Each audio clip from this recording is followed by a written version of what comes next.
السلام علیکم ورحمۃ اللہ وبرکاتہ۔ نحمدہ ونصلی علی رسولہ الکریم، اما بعد۔ اعوذ باللہ من الشیطان الرجیم، بسم اللہ الرحمن الرحیم۔ یا بنی آدم قد انزلنا علیکم لباسا یواری سوآتکم وریشا ولباس التقوی ذالک خیر ذالک من آیات اللہ لعلہم یذکرون۔ صدق اللہ العلی العظیم وصدق رسولہ النبی الکریم ونحن علی ذلک من الشاہدین والشاکرین والحمد للہ رب العالمین۔ قرآن کریم کی سورہ اعراف جو 8ویں پارے میں ہے، اس کی آیت نمبر 26 میں نے آپ حضرات کے سامنے تلاوت کی۔ اللہ تبارک و تعالیٰ نے انسانوں پہ جہاں بے شمار نعمتوں کا نزول فرمایا،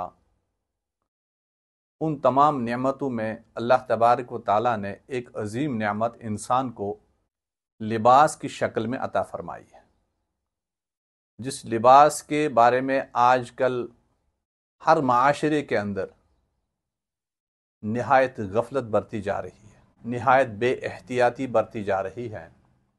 اللہ تبارک و تعالیٰ فرماتے ہیں، اے بنی آدم، ہم نے تمہیں لباس عطا کیا۔ اس لباس کے ظاہری دو فائدے ہیں۔ ایک یہ یواری سوآتکم، کہ اس لباس کے ذریعے سے تم اپنے ستر کو چھپا لیتے ہو۔ جسم کے وہ اعضاء جو فطرتاً ہر ایک انسان چھپانا چاہتا ہے، اس لباس کے ذریعے سے تم اپنے ان اعضاء کو چھپا لیتے ہو۔ ایک فائدہ یہ ہے۔ دوسرا ظاہری فائدہ اللہ پاک فرماتے ہیں وریشا، کہ اس لباس کے پہننے سے آپ لوگ زینت اختیار کر لیتے ہو، آپ کے جسم کو مزید زینت مل جاتی ہے، خوبصورتی مل جاتی ہے، اور اسلام خوبصورتی کو پسند کرتا ہے، اسلام صفائی کو پسند کرتا ہے۔ اس لیے جمعہ کے موقعوں پر، نکاح کے مواقع پر، عیدین پہ، خصوصی ایام میں اسلام نے مسلمانوں کو اس چیز کی تلقین فرمائی، جو آپ لوگوں کے پاس سب سے اچھا اور عمدہ لباس ہے، جمعہ کے دن، عیدین پہ وہ لباس پہنا کرے۔ آج انسان اگر کسی میٹنگ میں جاتا ہے،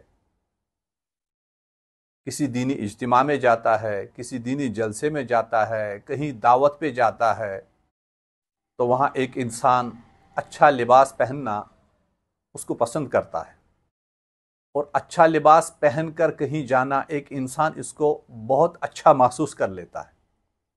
یہ ظاہری دو قسم کا لباس ہوا، کہ ایک انسان اپنے ستر کو چھپائے، اور دوسرا ایک انسان اس سے زیب و زینت اختیار کر لے۔ اللہ تبارک و تعالیٰ فرماتے ہیں کہ ایک تیسری قسم کا لباس بھی ہے، وہ معنوی لباس ہے، جس کو ہم یہ کہیں گے کہ باطنی لباس۔ وہ اسی آیت میں اللہ تعالیٰ فرماتے ہیں وَلِبَاسُ التَّقْوَى ذَلِكَ خَيْرٌ، وہ ہے تقوی کا لباس۔ اللہ پاک فرماتے ہیں پہلے دو قسم کے لباسوں سے تیسری قسم کا لباس، تقوی کا لباس، ان سے بہتر لباس یہ ہے، کیونکہ ظاہری لباس پہننے کا مقصد بھی یہی ہے کہ ایک انسان کے اندر تقوی آ جائے۔ اور تقوی کا لباس کیا ہے؟ سیدنا حضرت ابن عباس رضی اللہ عنہما فرماتے ہیں، اس سے مراد اعمال صالحات اور خوف خدا ہیں۔ اسی لیے نماز کے اندر جہاں بہت سارے فرائض ہے، ان فرائضوں میں سے ایک یہ بھی فرض ہے کہ نماز کے اندر ستر کا چھپانا۔ نماز پڑھتے پڑھتے ایک انسان کا اگر ستر کھل جائے تو نماز فاسد ہو جاتی ہے۔ سورہ اعراف کی آیت نمبر 19 سے لے کر آیت نمبر 23 تک اس کا تذکرہ آیا ہے کہ آدم و حوا علیہم السلام کو اللہ تبارک و تعالیٰ نے جب جنت کے اندر بھیجا، جنت میں بھیجنے کے بعد اللہ تبارک و تعالیٰ نے ان دونوں سے یہ فرمایا وَلَا تَقْرَبَا هَٰذِهِ الشَّجَرَةَ،